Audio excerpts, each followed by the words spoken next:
Hey, what's up, my cochinos and cochinas? I'd like to welcome you back to another eating video. Today, I'm going to show you how to eat less than 500 calories at Starbucks. So if you're on a diet, or if you just want to eat less, or if you're the type of person who wakes up in the morning and just doesn't want to overload with calories and you want something filling to get you through the day, I'm going to show you what I recommend getting. And then also we're going to talk about the time that I drank so much caffeine I had a panic attack, and that panic attack led to some crazy events. If anyone's ever had one, you know, it's not a good feeling. It's kind of crazy, but anyways, we'll get into that. So let me go ahead and show you what I got to drink first. I got a cold brew with 3 pumps of sugar-free vanilla and 3 pumps of sugar-free cinnamon dulce. All right, so this is delicious. You don't need cream or milk or anything in it. You don't need regular sugar. This is perfect right here. All right, this is refreshing to me. If you like the flavor of coffee, and you want a little sweetness in there, then it's good to go. All right. Then I got 2 items. So this is gonna fill you up. This is gonna get you through the day. You know, you're not gonna be hungry after, and it's not gonna feel like you ate 500 calories. It'll probably feel like you ate 700 or 800 calories, either way. All right, so we got the reduced fat turkey bacon. It's like an egg white, and it's also got some cheddar in there. It's like on a whole grain bun. That is only about 230 calories. And we got these little egg white bites right here. There's egg white, there's roasted red pepper. I believe there's green pepper. There's also some cheese in here. And these are only about 230 calories as well. So unless I'm doing the calculations wrong, I'm pretty sure that's about 460 plus, I don't know, however you want to calculate the cold brew. It's generally only 5 calories or so. It could be up to 30 calories depending on if they, you know, how many calories in the sugar-free stuff. But honestly, when you're at a heavier weight like me, and if you got quite a few pounds to lose, small little things like that shouldn't matter, nor should you worry about them when you're starting out. You know what I mean? Like, it's something that you shouldn't even be tripping off of. If you only got like 10 pounds to lose, then that's probably something that you should look at, because it's going to add up quick if you only have so many. So let's go ahead and get intimately involved with these first. I'll go ahead and show you how it goes. They give you a little fork, and you can kind of, you know what I mean, just go in, get yourself a little bite out of there. This is actually going to be a big bite. All right, so it's cool because it has a little, I don't know if you can see, but it has a little crispiness on it. Oh man, these things are delicious. I'm not gonna even lie. I was addicted to these for a while. I was getting these like every day for an entire week, a few weeks back. Then I had to take a break. The only thing is, you gotta be willing to spend like $15, because these egg white bites are like 4 something. The sandwich is like 4 something. And then the drink is like $3.95. So it's not a cheap meal, but if you're on the go, and let's say you normally get your coffee anyway, and then you go get breakfast somewhere else, you probably spend what, like $7-8 getting your breakfast if you're getting a meal from somewhere. And then your drink, I mean, it's not really too much more. I guess you got to kind of look at it like that. But like I said, if not, just get 1 item. You know what I mean? I killed 1 bite already. I'm gonna go ahead and take a bite of the sandwich while it's nice and hot and fresh. And we'll get involved in the story time, because I know you want to know about it, right?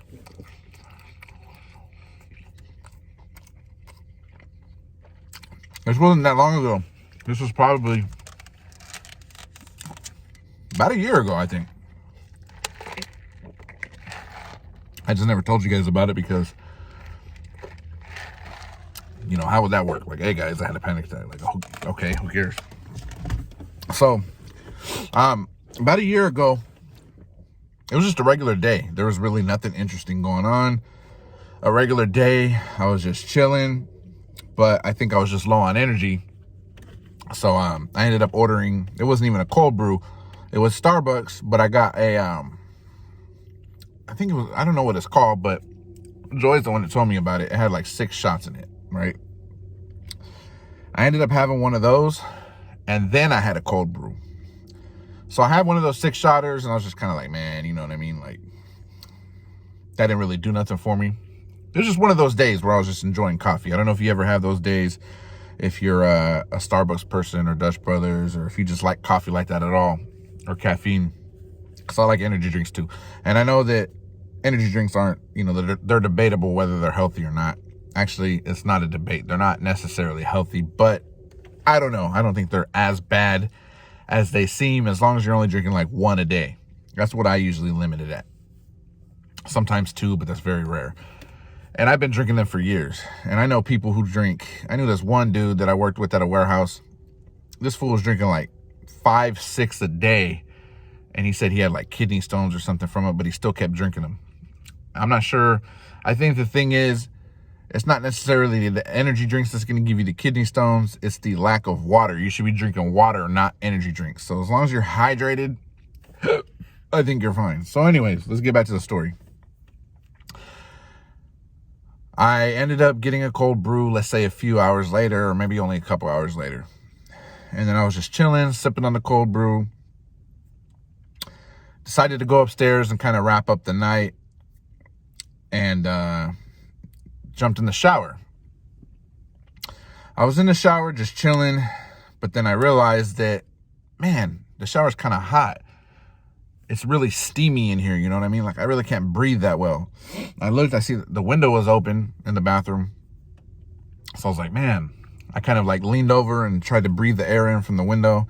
And I got back in the shower and I realized that I'm not normally like that, you know what I mean? A shower could be hot as hell and I'll still withstand it and not really trip off of the temperature or the air temperature or anything like that. So it kind of tripped me out. And I thought, like, what's going on? So I kind of rushed my shower because I wanted to get out and be able to breathe. I started feeling like the walls were closing in or something. I just had to hurry up and get out the shower. I didn't realize that this was the start of a panic attack. Now, I want you to comment below if you made it this far in the video so far, your panic attack story or the first time you had one and how you handled it. I know it's kind of a lot to type out. If you want to summarize it or however you want to do it, that's cool. Or just type the whole thing out. This is going to be an interesting story. And I don't even know how I'm going to label this. I think I might just label this my first panic attack or something like that. So I was tripping. So I jumped out the shower and I went to the room and I let Joy know about it. I was like, hey, I think I'm having I don't even know if I named it. I just said, man, I feel really nervous and like I can't sit down. I want to walk back and forth. I just want to pace back and forth.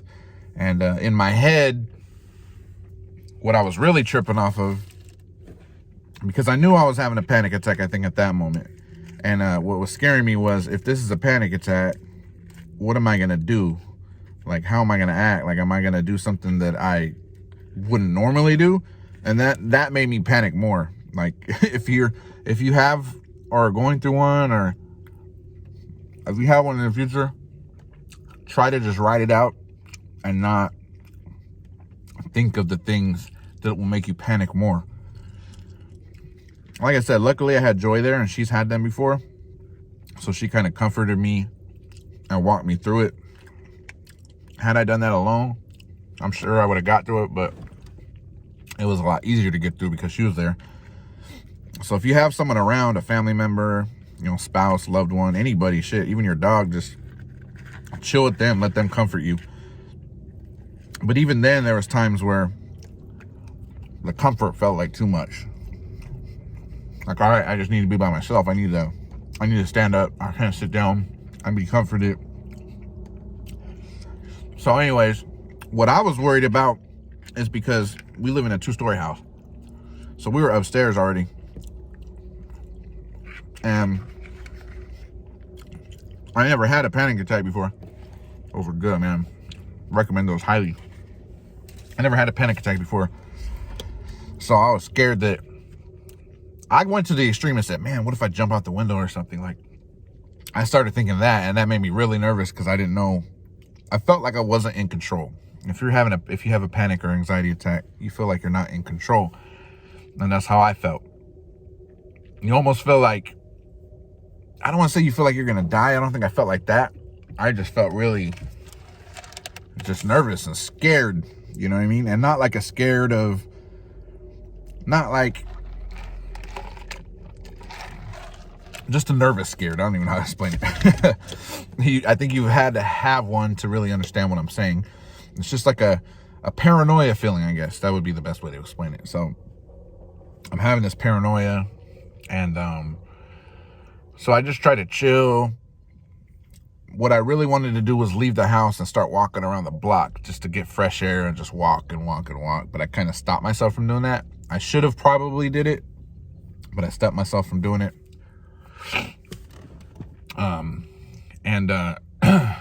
Yeah, it kind of went on for a while.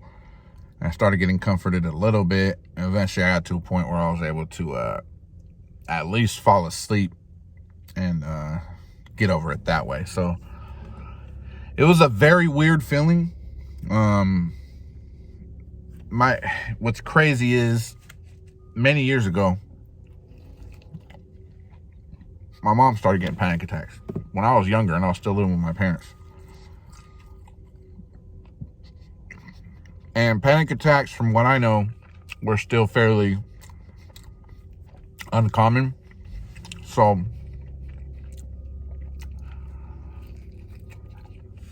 me and my dad kind of, I don't want to say downplayed it, but we both thought it was kind of weird because we know what was going on. And we also kind of thought my mom was exaggerating. You know, my mom has dealt with depression and other issues as far back as I can remember, since I've, had memory, even before I was born. So when she was going through that, it just seemed weird and odd to us. And then many years later, after that, I had a friend who was a dude, and he was telling me how he was getting panic attacks. He worked like in a call center, and he was getting stressed at his job. And he told me he was getting panic attacks. And to me, I downplayed it too. I'm like, come on, bro, dude, you're getting panic attacks, bro. Just calm yourself down. I downplayed the hell out of it. Little did I know the impact that a panic attack could have. It's really your brain. It seems like it's just your brain fucking with you, man. And you can't control it until it passes. And it feels real as hell. Like I don't know exactly the science behind it, but it feels real as hell. It's scary. So anyways, I just, I ended up, calming down and coming down from that feeling. And I think after that, like in the last year, there was like one time where I woke up and I felt really nervous and I was like, oh shit, I better not be having a panic attack again. And it kind of just wore off. And since then, I haven't had anything even close. I haven't had one. I don't wish this, well, I probably wish it on my worst enemy, you know what I mean? But I don't wish this on anybody. For anybody to go through that, if you have went through that or if you have them regularly, man, I really feel for you, because that is some crazy, crazy stuff that your mind does to your body. I think at that point, you just got to find ways to relax, and don't drink too much caffeine. I think that can do it. Anything out there that really gets your energy up, I think you have to control, because it could lead to panic attacks. So anyways, that's all I really got to say about it. I'm not the expert on this subject, but I've had one. Didn't like it. Don't recommend it. Wouldn't buy it.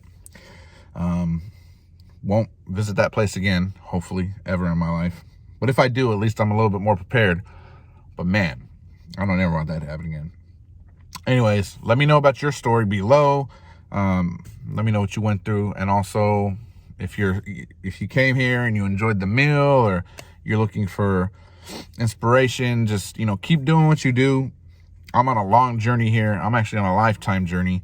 I've lost a lot of weight before. I've gained a lot of weight. and I'm just trying to get my health and my life together. And it's just one step at a time, one day at a time, one meal at a time. Kind of just gotta keep going and encourage yourself. So that was a good meal right there. That'll hold me off till lunch. And even then, I'll just need a light lunch to keep me going. So anyways, I'm talking too much. I'll see you guys next time, all right? You missed that, huh?